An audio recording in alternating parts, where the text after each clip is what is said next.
And I want to bring to you another person who is the author of Listen to Yourself, The Brown Girl's Guide to Trusting Your Intuition. We're going from external to internal now. I want to bring to you Cindy Gunraj.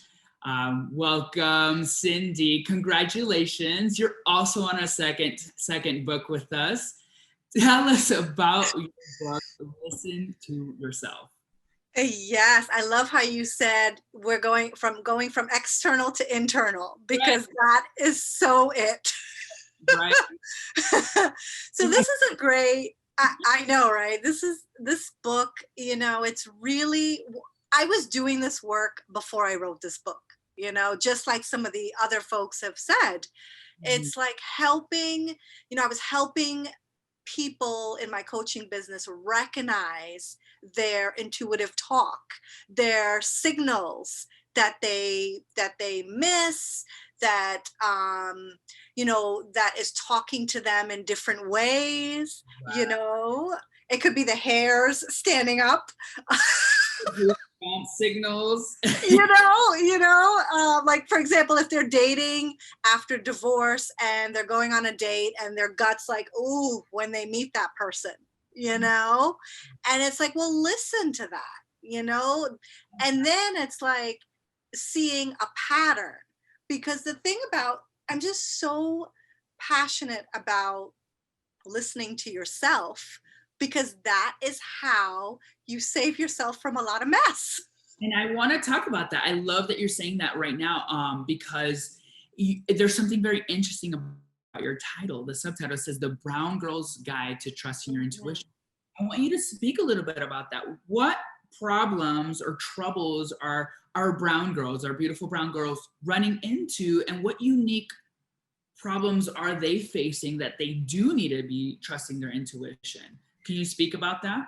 Yes, absolutely. I feel like we all go through some level of self-doubt, especially, when we're put in a challenging situation where it could be, we have to negotiate, we're getting back out there dating after divorce, and you're like, oh, am I worthy enough? Or, all this stuff comes up.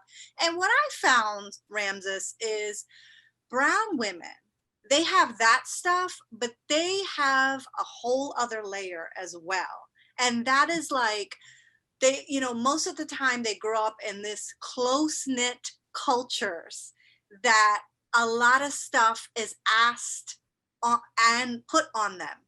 And like, for example, they may be asked to, okay, help out the family in this way, do these, go help mom do these grocery runs, go, and it's beautiful, it helps the family. But what ends up happening, I find, is a lot of areas start to get missed from listening to your own like voice, your own like.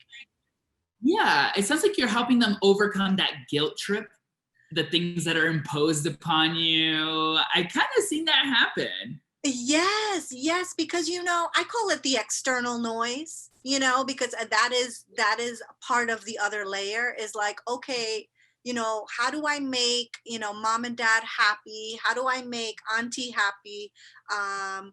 But at the same time, get my needs met, and so it's like a dance to discover that, especially if that wasn't cultivated early on.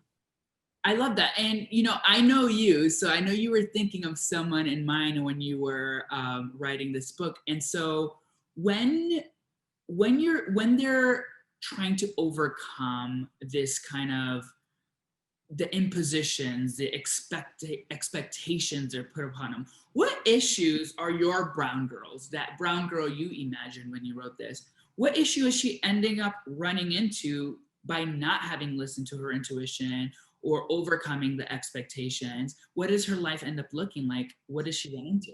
Yeah, she's really frustrated. Okay. And she's like worries a lot about what other people thinks. No, I don't know. I might know.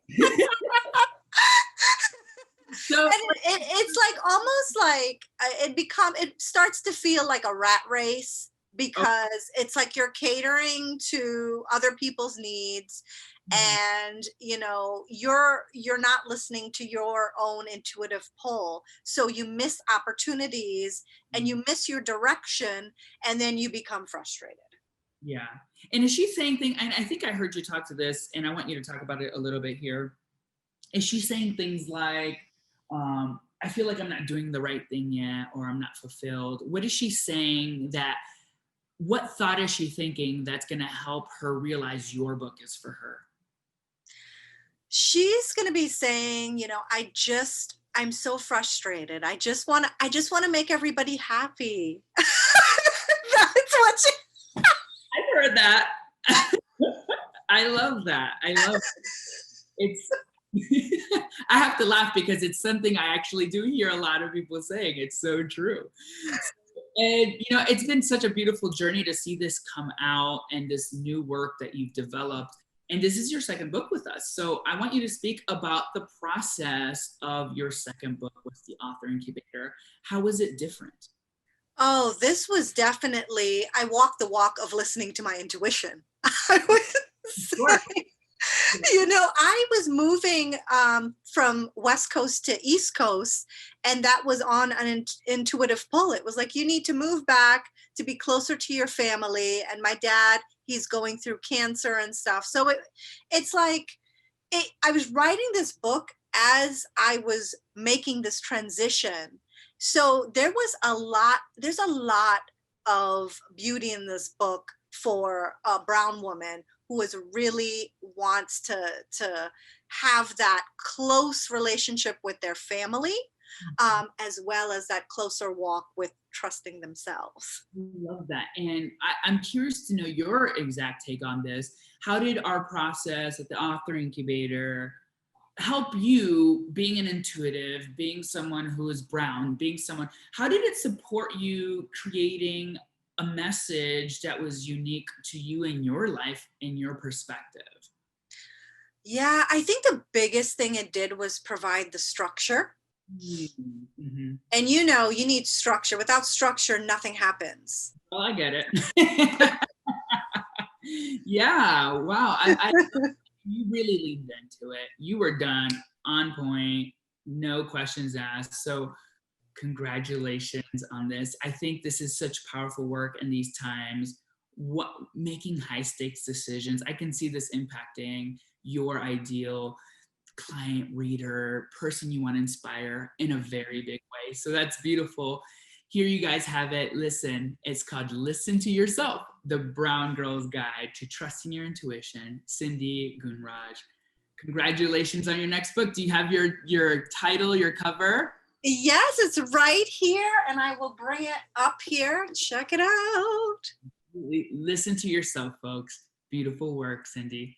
Is a pleasure. Thank you. And thank you to the Author Incubator and their amazing team. Love that. And congratulations once again.